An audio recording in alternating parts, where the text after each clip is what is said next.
25 years old and having to relearn things that you learned as a baby and as a child. Imagine having to retrain your brain how to walk or balance yourself, how to move your fingers, or how to do simple math problems. This is a situation that I found myself in last year. Today I'm going to tell you about an experience where I went through many failures and what I learned from them. We will all experience failures or have already experienced failures in our life. But what we learn from those determines the outcome and if we're successful. Two things I learned from my experience of many failures is that failure teaches you what not to do the next time around.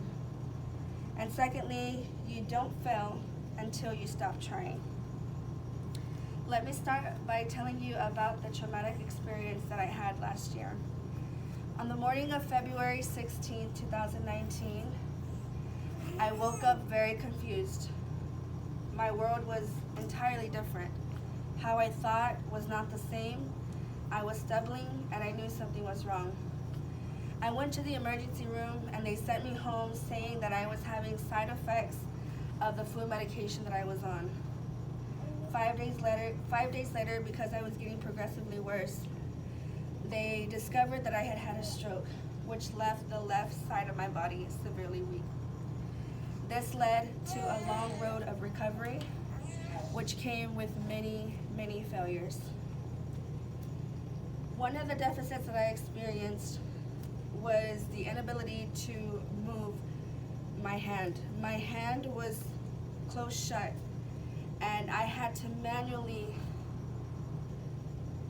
open my fingers one by one to retrain my brain how to open and then again how to close.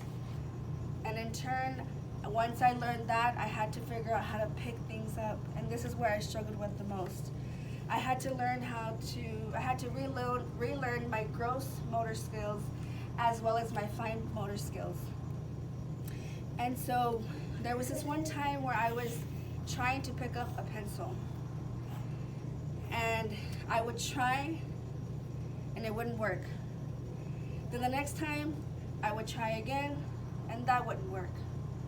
And soon after, I started figuring out what didn't work. So each time I wouldn't do the same thing over again. Eventually, I figured out how to pick up a pencil again with my left hand.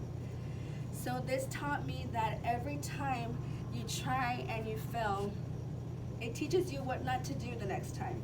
So you try something different until you are successful and until it works.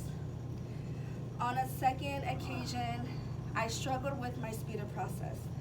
There was a time when I was in education therapy where I had to do 100 multiplication questions, and the goal was for me to do it in 3 minutes, under 3 minutes.